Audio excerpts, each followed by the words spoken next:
humanity's favorite alien. By the year 2189, humanity had grown accustomed to surprises. Faster-than-light travel had transformed distant stars into neighboring frontiers, and first contact with alien civilizations had become a chapter in history textbooks rather than a miracle whispered about in scientific circles. Earth was now one member of the vast Orion Concord, the coalition of dozens of intelligent species that traded knowledge, technology, and culture across hundreds of star systems. Yet among all the strange beings humans had encountered, one species stood apart. The Luminary. Standing barely 4 feet tall, covered in shimmering silver-blue skin, and possessing enormous golden eyes that reflected emotions with startling clarity, the Luminary looked fragile. Their soft voices carried musical tones that even translation devices struggled to replicate perfectly. They had no standing military, and no history of conquest, and no interest in political dominance. Instead, they became famous for something far simpler. They cared. The Luminary had an extraordinary gift for empathy. Medical teams discovered they could instinctively sense emotional distress in other species, allowing them to comfort trauma victims before machines could even detect elevated stress hormones. Across the galaxy, they became healers, counselors, teachers, and diplomats. On Earth, however, they became something else entirely. Family. Children adored them. Elderly people found peace in their company. Veterans suffering from nightmares often recovered after months spent with Luminary therapists. Hospitals requested them by name. Schools invited them to speak about compassion. Entire neighborhoods celebrated whenever a Luminary resident moved nearby. Social media exploded with videos of tiny silver-blue visitors helping firefighters rescue pets, calming frightened children during storms, or simply laughing as humans taught them to dance. One Luminary rose above all the others. Her name was Lyra. Lyra had arrived on Earth only 6 years earlier as part of an interspecies cultural exchange program. Assigned to New Harbor City, she quickly became an international celebrity without ever trying. Every Saturday morning, she visited Central Children's Hospital. She remembered every patient's name, every birthday, every favorite toy. Even children unable to speak smiled when Lyra entered the room. Her kindness felt effortless. News stations stopped reporting on celebrities whenever Lyra appeared somewhere. Scientists joked that she generated more positive headlines than the entire entertainment industry combined. Soon, humanity affectionately gave her a title. The galaxy's little sister. Lyra hated the nickname. I am 112 years old, she would laugh through her translator. Human children would simply hug her tighter. You're still our little sister. She always surrendered with a smile. Commander Ethan Cross watched another viral video play across his office monitor aboard Earth's orbital defense headquarters. Lyra sat on the floor surrounded by 20 kindergarten students, each wearing handmade paper crowns. One tiny boy asked, "Do aliens get scared?" Lyra thought for a moment. Yes. Even you. Especially me. What do you do? She smiled. I borrow courage from my friends. The classroom erupted into hugs. Ethan shook his head with a grin. No wonder the whole planet loves you. His communications officer entered carrying a data tablet. Commander, diplomatic tensions with the Kath Dominion are getting worse. Ethan's smile vanished. The Kath Dominion had joined the Orion Concord decades earlier but never truly accepted its ideals. Massive reptilian warriors standing over 8 feet tall, the Kath respected only strength. Compassion struck them as weakness. Negotiation was merely the pause before conquest. For years they had expanded aggressively toward neutral systems. The Concord condemned them. The Kath ignored every warning. Now intelligence suggested they were preparing something larger. What about Ambassador Lyra? Ethan asked. She's leaving tomorrow. For where? Helios Station. Ethan frowned. Helios Station floated near disputed territory between Concord Space and Kath-controlled systems. Diplomatic mission? The officer nodded. She's meeting refugee representatives. Ethan stared silently out the observation window toward distant Earth. I don't like it. Far beyond Earth's borders, aboard the Kath flagship Iron Judgment, Supreme Warlord Drax studied holographic intelligence reports. One image kept reappearing. Lyra. He slammed a massive claw onto the table. Explain again. His intelligence chief swallowed nervously. Humans exhibit unusual emotional attachment to this creature. Yes, the Supreme Warlord. It commands fleets. No. Political authority. None. Military significance. None. Drax growled. Then why is it protected? The intelligence officer hesitated. Because humans love her. Silence filled the command chamber. Then laughter. Every officer laughed. Drax laughed loudest. Humans are fools. He enlarged another report. Earth's military production had increased dramatically over recent years. Shipyards expanded every month. Defense satellites multiplied. The humans claimed these preparations ensured peace. Drax saw weakness hidden beneath idealism. If their spirit depends upon one harmless creature. He rumbled. His golden eyes narrowed. Then remove it. The chamber fell silent. One general shifted uneasily. Supreme Warlord attacking a civilian diplomat could unite the Concord. Drax sneered. The Concord debates. He zoomed in on Helios Station. The humans mourn. His claws tightened. And then they surrender. Orders spread across the Kath fleet within minutes. A stealth strike group detached from the armada. Destination: Helios Station. The next afternoon, Lyra stood beside the panoramic observation window of the civilian station, admiring the swirling blue nebula beyond. Children from refugee families gathered around her, laughing as she folded colorful paper bags they had taught her to make. For a little while, war felt impossibly distant. Then every light aboard the station flickered. The emergency alarm screamed. Red warning lights flooded every corridor. Outside the station, space itself erupted into brilliant flashes as unknown ships dropped from hyperspace. Security officers froze. Civilian transport scattered. A terrified dispatcher shouted over the intercom. Unidentified Kath vessels approaching.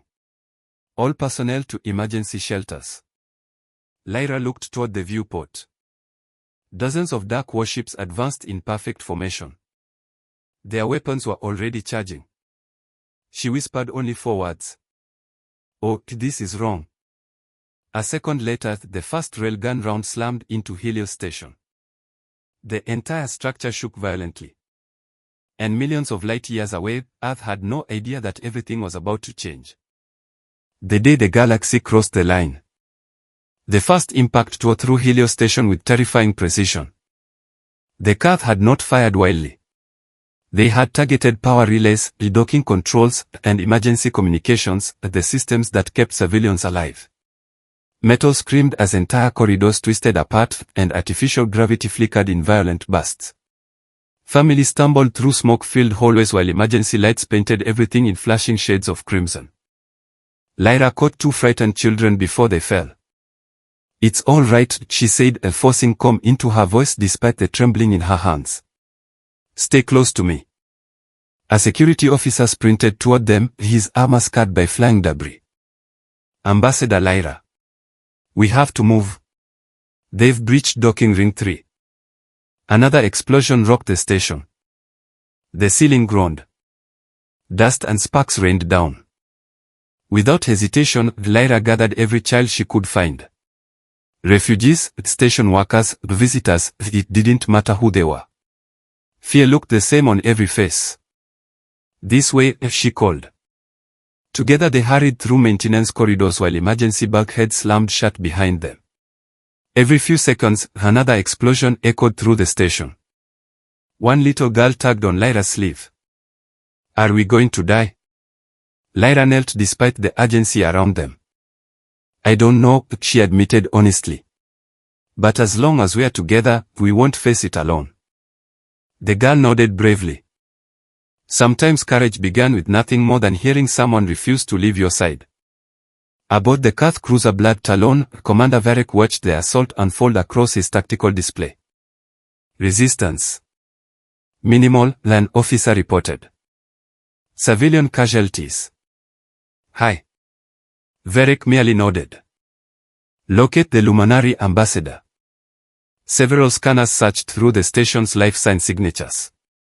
Moments later, a marker flashed. There. Varric smiled.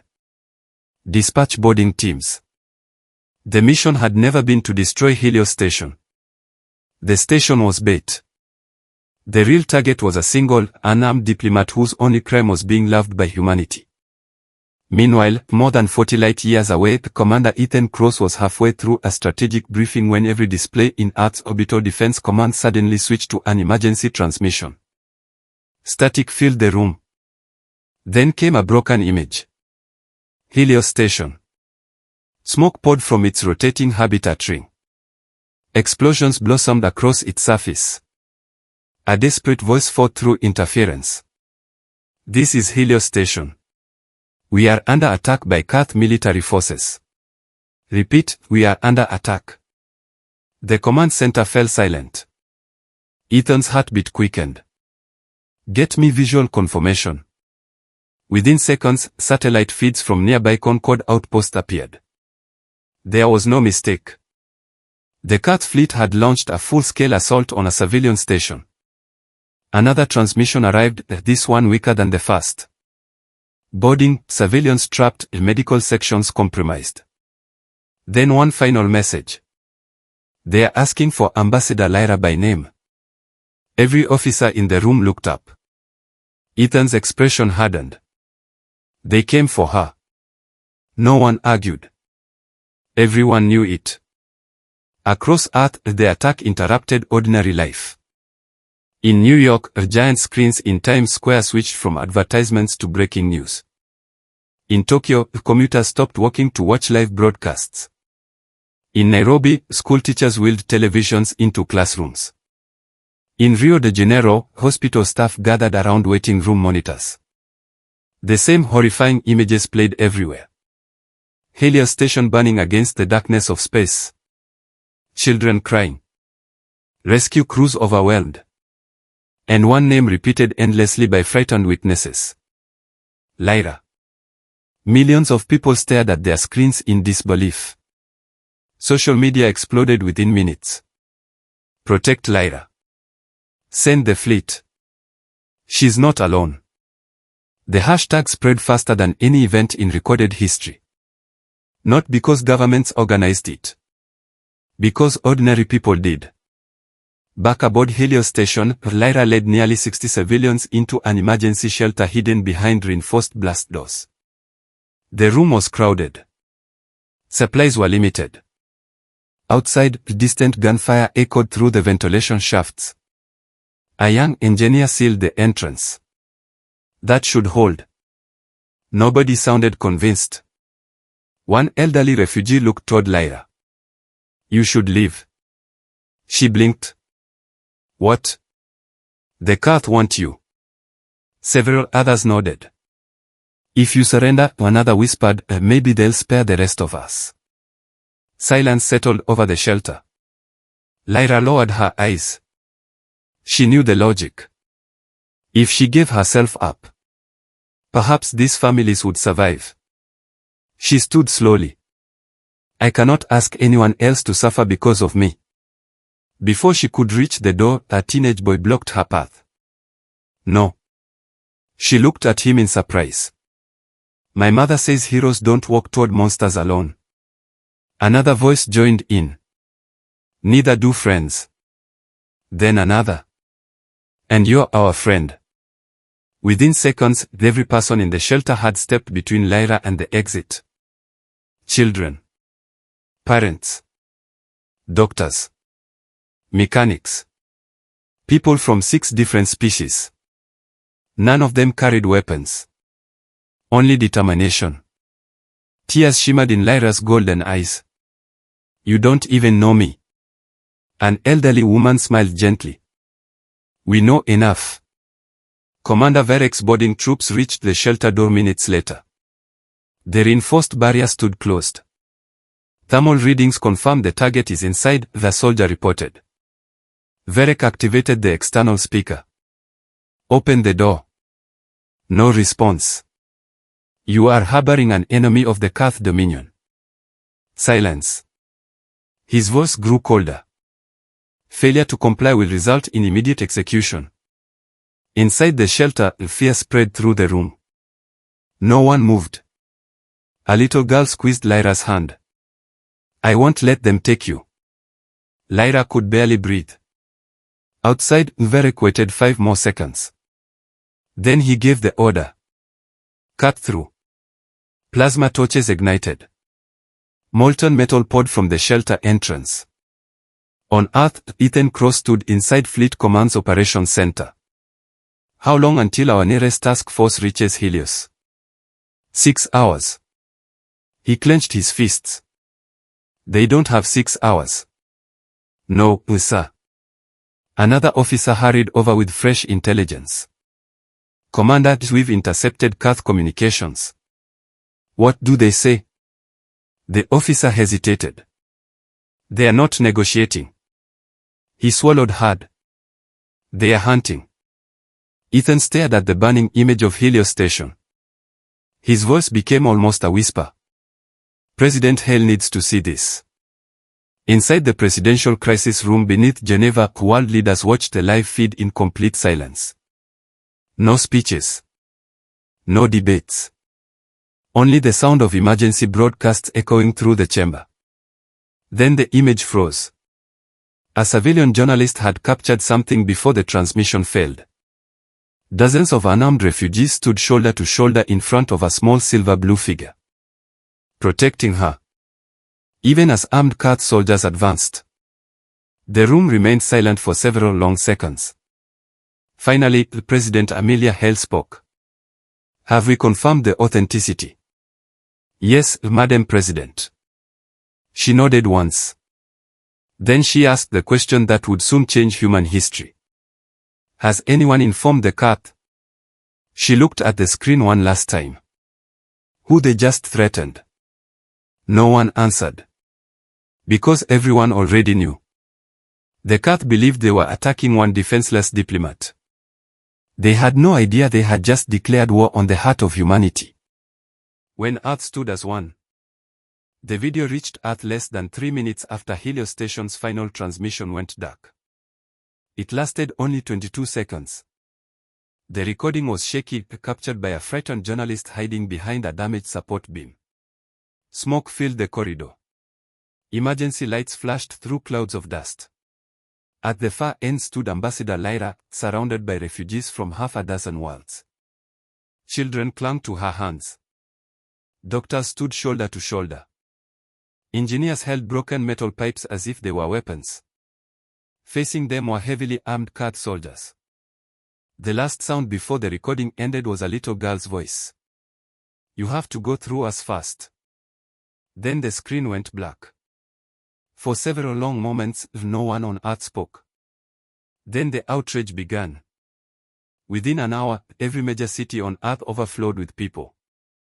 Not in panic. In unity. Crowds gathered in parks, plazas, and outside government buildings. Millions carried handmade signs. Bring Lyra home. Protect our little sister. No more innocents. Veterans marched beside university students. Firefighters stood beside surgeons. Factory workers locked arms with scientists. Political rivals who had spent years attacking one another now stood together beneath the same flag. The arguments that usually divided humanity suddenly seemed meaningless. Every nation, every language, every culture shared one demand. Bring her home. Deep beneath Geneva, Earth's Unified Security Council convened in emergency session. President Amelia Hale looked around the circular chamber. Representatives from every nation were present. Usually these meetings stretched for days, filled with negotiations and compromise. Today, no one argued. General Marcus Alvarez, Supreme Commander of Earth's Defense Forces, activated a holographic display. The Earth Strike Group consists of 32 warships. The image shifted. Our closest fleet numbers 21. A senator frowned. We are outnumbered. General Alvarez nodded. Initially. He changed the display again. Thousands of icons appeared across the solar system. Orbital shipyards. Defense stations.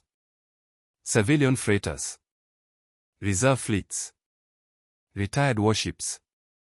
Earth possesses the largest industrial base in known space. Another image appeared. Factories that normally built mining vessels had already stopped production. Instead, assembly lines were being converted. Civilian manufacturers volunteered their facilities. Commercial fusion plants redirected power to military shipyards. The transformation had begun before any official order. President Hale looked surprised. I haven't authorized mobilization. General Alvarez smiled faintly. You didn't have to. Across Earth, humanity moved with astonishing speed.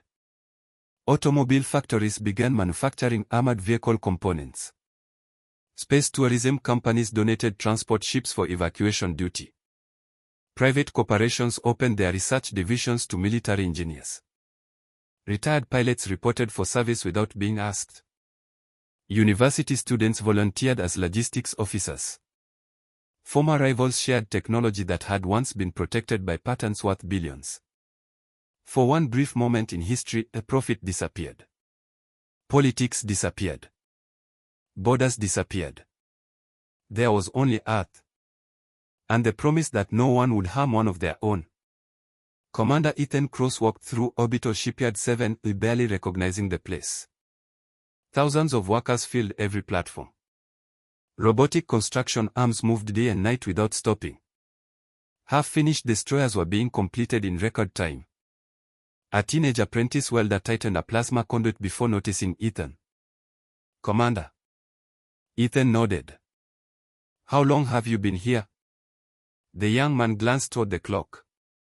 I don't know anymore. You should get some rest. The apprentice shook his head. Not until she's safe. Ethan continued walking. Everywhere he looked, he had similar conversations. My daughter loved her hospital visits. Lyra helped my brother recover after the Europa disaster. She remembered my son's birthday. I've never even met her. But she deserves better than this. Ethan realized something remarkable. Most of these people weren't working out of anger. They were working out of love. That was infinitely more dangerous. Meanwhile, aboard the Earth flagship Iron Judgment, Supreme Warlord Drax received his latest intelligence report. The officer bowed nervously. Earth has begun military mobilization. Drax laughed. Expected. The officer continued. Every nation. So. They formed a unified command. His laughter faded slightly. Continue. Their industrial output has increased by 400% in 12 hours. Drax frowned. Impossible. Our reconnaissance confirms it. Another officer stepped forward. Human civilian companies are manufacturing warships. Civilians? Yes. Why? The officer hesitated. There is volunteering. Silence settled across the bridge. Drax had conquered dozens of civilizations. Everywhere followed the same pattern. Governments argued. Citizens protested. Industries resisted military control. Resources became political bargaining chips. Humanity was behaving differently. Dangerously differently. Helios Station drifted silently through the darkness. Most of its communications had failed. Life support functioned only in isolated sections. Inside the damaged shelter, Lyra sat with the frightened survivors. Food was running low. Water was rationed. The children tried to remain brave, but exhaustion showed on every face. One small boy leaned against Lyra. Do you think Earth remembers us? She smiled softly despite everything. They remember. How do you know? Because humans never forget the people they love. The shelter grew quiet. An elderly doctor checked the failing power cells. We have maybe 12 hours. No one asked what happened afterward. Everyone already knew. On the opposite side of the station, Commander Varek reported to Supreme Warlord Drax. The target remains contained. Excellent. There is one complication. Drax narrowed his eyes. What? Our boarding teams encountered unexpected resistance. Military. No. Security. No. Varek chose his words carefully. Civilians. Drax blinked. Civilians. They refused to surrender the ambassador. How many soldiers did they have?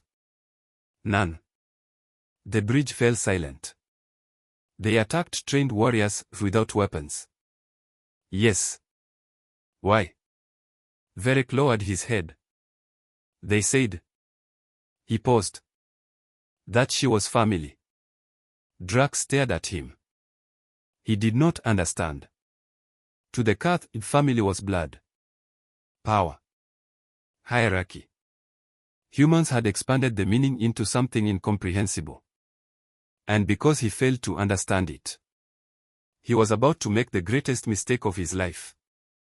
20 hours after the attack began, President Amelia Hale stood before every television camera on Earth. Behind her hung not a single national flag. Instead, the blue banner of a united Earth filled the background. The world watched in complete silence. Her voice was calm. Measured. Resolute. Yesterday, the Kath Dominion attacked an unarmed civilian station. Images of Helios Station appeared beside her. They targeted refugees. Another image. They hunted diplomats. Then Lyra appeared on every screen. Smiling beside human children. Helping disaster survivors. Laughing with hospital patients. President Hale looked directly into the camera. The Kath believed they were threatening one peaceful ambassador. She paused. They were wrong. Her next words echoed across Earth and through every government in the Orion Concord. They threatened a member of our family. She straightened. And humanity does not abandon family. Across thousands of shipyards, klaxons sounded. Across every military base, crews ran toward their vessels. Across the solar system, vengeance ignited one after another. The largest fleet in human history began to move. Its destination was Helios Station. Its mission was simple. Bring Lyra home. And make sure the galaxy never forgot the price of harming humanity's favorite alien. The war the Kath never expected. The first ships emerged from hyperspace 42 hours after the attack on Helios Station. Not one fleet. Dozens. From the darkness above the station, a sleek human destroyers appeared in disciplined formation. Behind them came cruisers, carriers, hospital ships, supply vessels, and rescue transports. They arrived in wave after wave until the stars themselves seemed hidden behind steel and engine light. Then more followed. Civilian freighters reinforced with emergency armor. Mining vessels carrying rail cannons designed to shatter asteroids. Construction ships equipped with massive repair drones. Everything humanity could send had come. The fleet stretched across space farther than Helios Station's damage sensors could measure. Inside the emergency shelter, the faint vibration echoed through the walls. The children looked up. "What's that?" one whispered. A station technician checked a portable scanner. His eyes widened. "They are here." Lyra's heart skipped a beat. "Who?" The technician looked at her with a tired smile. "Your friends." Aboard the flagship ISS Resolute, Commander Ethan Cross stood on the bridge, staring at the tactical display. Thousands of friendly signals surrounded Helios Station. The Kath strike group had expected to face a small rescue force. Instead, they found themselves surrounded. An officer turned toward Ethan. Commander, all task groups have reported in. Status: 184 warships. And growing. Another communication arrived. Additional fleets from Mars, Luna, Titan, and the Jovian colonies have entered hyperspace. Estimated arrival, 23 minutes. Ethan nodded. Open a channel to the Kath flagship. Moments later, Supreme Warlord Drax appeared on the main screen. The towering reptilian smiled with absolute confidence. So. His deep voice rumbled across the bridge. The humans finally arrived. Ethan met his gaze without blinking. We are here for our people. Drax laughed. You crossed half the galaxy for one insignificant diplomat. Ethan answered quietly. No. He leaned slightly forward. We crossed half the galaxy for family. The transmission ended. Aboard the Iron Judgment, Drax slammed a claw onto the command console. They still don't understand. One of his admirals hesitated. Supreme Warlord. What? Our scanners continue detecting new human vessels. So destroy them. The admiral swallowed. They now outnumber us 6-1. Silence. Drax stared at the tactical map. That wasn't possible. No civilization could mobilize this quickly. No alliance could coordinate so perfectly. Unless they had been willing to act without hesitation. For the first time in decades, doubt entered the Supreme Warlord's mind. Back on Helios Station, Commander Varek received new orders. Execute the ambassador. He froze. Supreme Warlord. We will not allow humanity its victory. Varek looked toward the sealed shelter. Through the thick blast doors, he could hear children talking softly. He had spent 2 days watching those civilians refuse to abandon Lyra. Something about them had unsettled him. He activated the corridor camera. The refugees were exhausted. Hungry. Frightened. Yet they still stood together. He opened a private channel. Supreme Warlord, if we execute her now. What? They'll never stop. Drax's voice became ice. That is an order. Varek closed the channel. For several seconds, he stood motionless. Then he looked at his soldiers. Fall back. One blinked. Commander. We are leaving this corridor. But the order. I know the order. He turned away. Not today. Outside the station, the battle began. There was no declaration. No countdown. A single Kath cruiser fired fast. Human defense lasers intercepted the incoming volley before it reached the rescue ships. 1 second later, space erupted into war. Railguns thundered across the vacuum. Missiles streaked like blazing comets. Energy shields flared beneath impacts powerful enough to crack moons. Fighter squadrons danced between capital ships with breathtaking precision.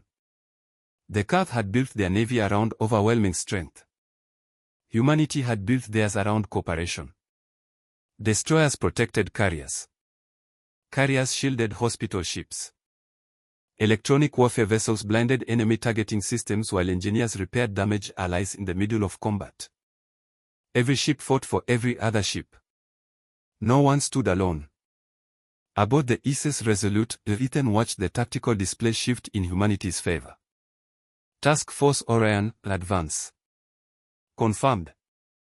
Task Force Atlas, secure evacuation corridor. Confirmed. Medical convoy. Standing by. Every movement fit together like pieces of a single machine. Not because humans had the strongest ships. Because thousands of crews trusted one another completely. A communications officer smiled. We've opened a path to Helios Station. Ethan nodded. Launch rescue teams. Dropships raced toward the damaged station.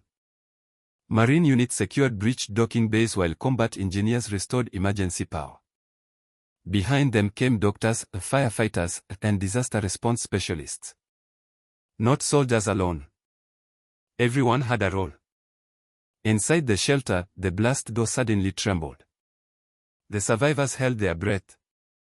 Metal groaned. Hydraulic cutters sliced through the damaged frame. The door slowly opened. A human voice echoed inside. Earth Rescue Command. Another voice followed. If anyone can hear us. A smiling medic stepped through the smoke. We are here to take you home. The shelter erupted into tears. Children laughed and cried at the same time. Doctors embraced rescuers. Even hardened security officers wiped away their eyes. Lyra stood frozen. She couldn't believe it. The medic walked toward her. Ambassador Lyra. She nodded silently. He smiled. My daughter asked me to tell you something. She tilted her head. He laughed softly. She says you're grounded. Lyra blinked in confusion. The medic chuckled. Apparently, the little sisters aren't allowed to scare the whole planet. For the first time since the attack began. Lyra laughed. Outside, however, the battle had reached its climax. The Iron Judgment attempted to break through the human blockade. Drax roared commands across his bridge. Full power. His flagship charged directly toward Helios Station. If I cannot keep the hostage. His claws tightened. Then I will destroy the station.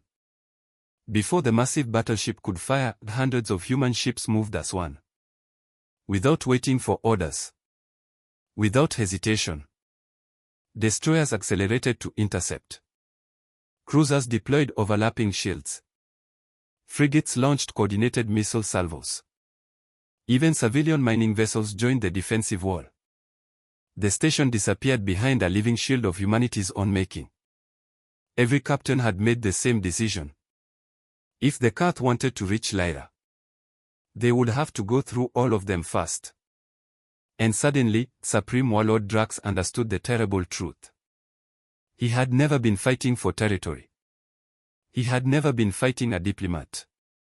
He had challenged an entire species that believed compassion was worth dying for. The realization came one heartbeat too late. Because humanity had not merely arrived to rescue one friend. Humanity had arrived to end the war. The galaxy never forgot. The final phase of the battle lasted less than 20 minutes. For 2 days, the Kath Dominion had believed fear would scatter humanity. Instead, every passing minute brought another wave of human ships. The balance of power shifted beyond recovery. Aboard the SS Resolute, Commander Ethan Cross watched as the tactical display turned steadily from red to blue. Kath cruiser disabled. Enemy carrier surrendering. Rescue convoy has safely departed Helios Station. One report followed another. Not with celebrations. With calm professionalism. Humanity had not come for revenge alone.